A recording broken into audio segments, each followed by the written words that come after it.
Gentle Twilight. I'm at Axel Hospital to pick up medicine for a colleague who got injured. Coincidentally, I bumped into Zayne, who rarely leaves work on time.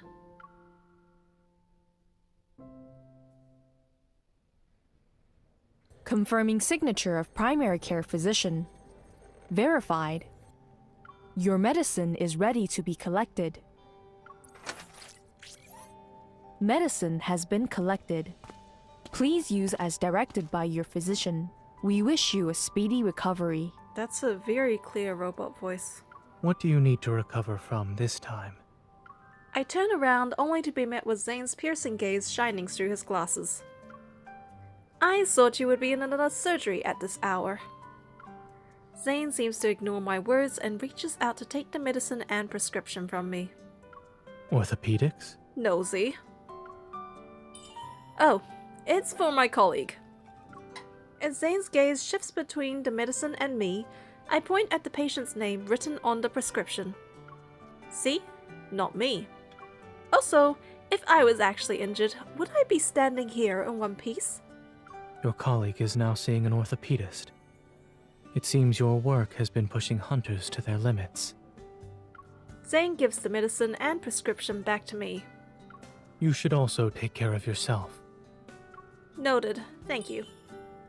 Relax. I've been doing great these past few days. I take the medicine from him. Only then do I realize Zayne isn't wearing his white lab coat.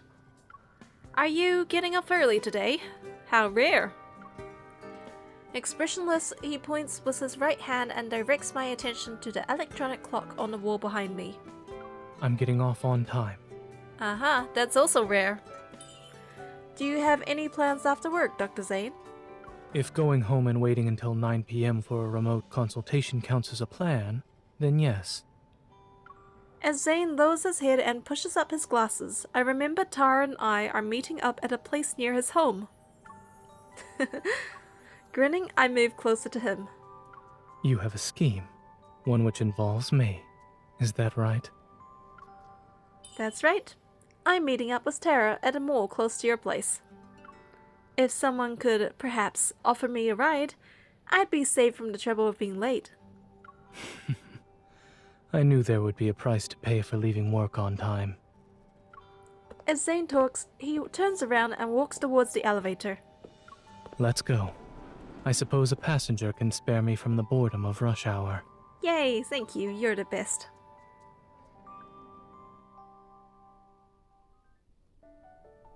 As expected, the traffic jam greets us. Zayne and I sit silently in the car, our eyes fixed on the slow movement of the vehicles around us. Traffic is slow. You will reach your destination in 10 minutes. That's not too bad. At what time did you agree to meet up? Given our current circumstances, you might still end up being late. Well, we're doing a duo escape room at 7:30. As long as I show up within 30 minutes, we'll be fine. A duo escape room? Yeah, it's a holographic escape room where it's really popular. We'll go with the Wanderer War scenario. We won't leave until we beat the high score.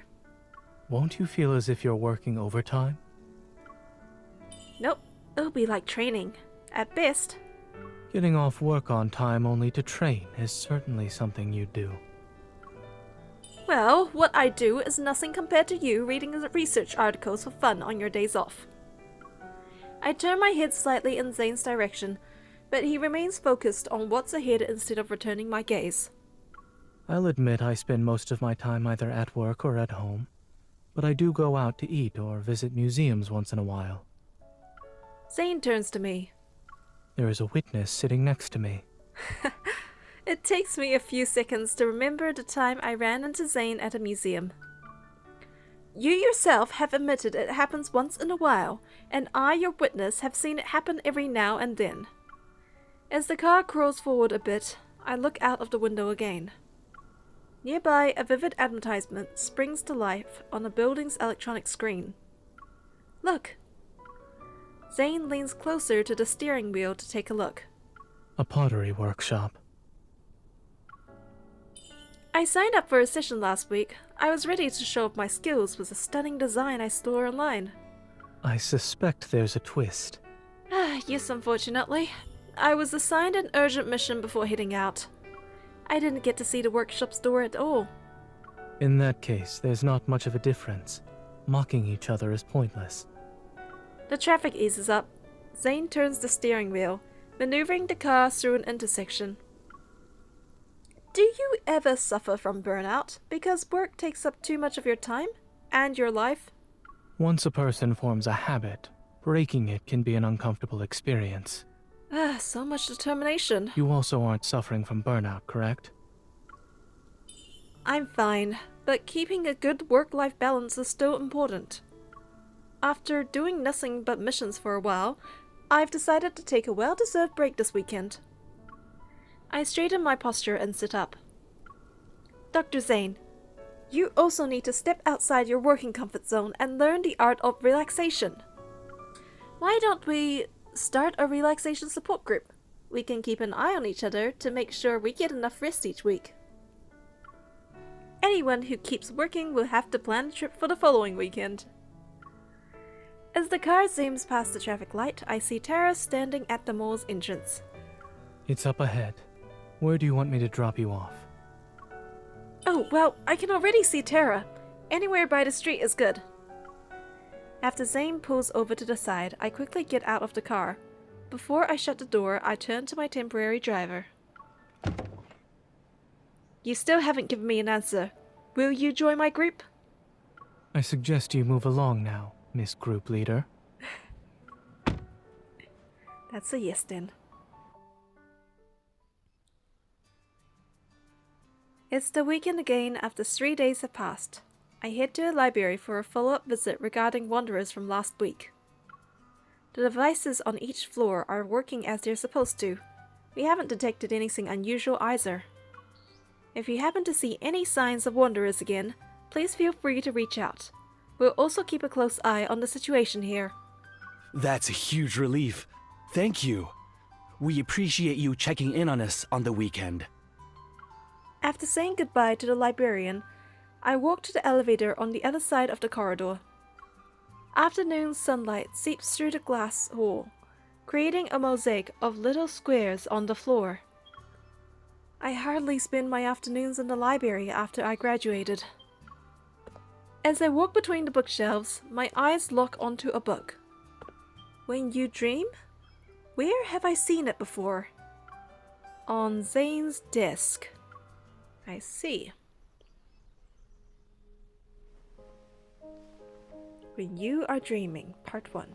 How come I only see the first volume? Where's the second one? Oh. Zayne? It's you. This is the medical section. When did you become interested?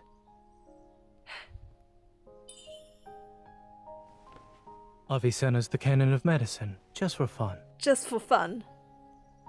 It's for fun and not work, right? So our group leader is here to supervise me.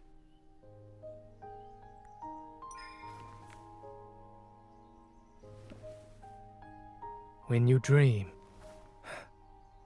Last time you saw me holding this book, you teased me for studying dreams and daydreams. I'm borrowing to entertain myself, but I can't find the second volume. Originally, it was on the top shelf. But from what I know about you, you're likely not here to borrow an academic text as a source of entertainment.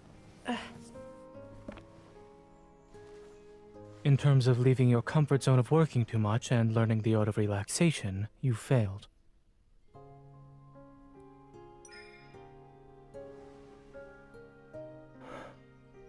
What? What's your eye prescription, Dr. Zayne? Why do you wear glasses even during your breaks?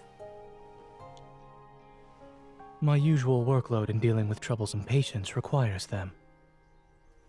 However, it seems I'm the one being dealt with today. That's right. A deal is a deal, Dr. Zayne. It's time to accept the punishment. I returned the book just as you arrived.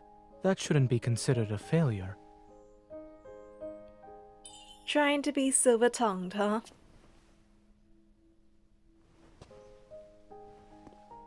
Next weekend, we'll go hiking. What do you think? Didn't you say you were innocent just now?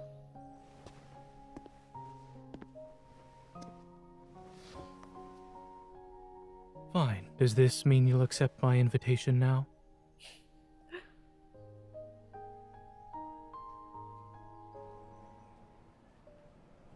Carrying our borrowed books, Zayne and I walk side by side as we leave the library. Who would have thought that we would fail? Together? Yeah. I stop in my tracks, tightly holding onto the 2 books. These are really heavy. It's the weight of knowledge. Zayne walks past me, heading to the parking lot in front of the library. Where are you going next? To a place I should be at. Let me guess. You're going to the hospital for work after visiting the library alone. Which means you failed twice. Alone? Zayne turns his gaze to me and shakes his head with a hint of resignation. I see you need to review how to add and subtract with the numbers 1 through 10. I follow Zayne to his car. Since the weekend isn't over yet, our mutual support agreement is still in effect.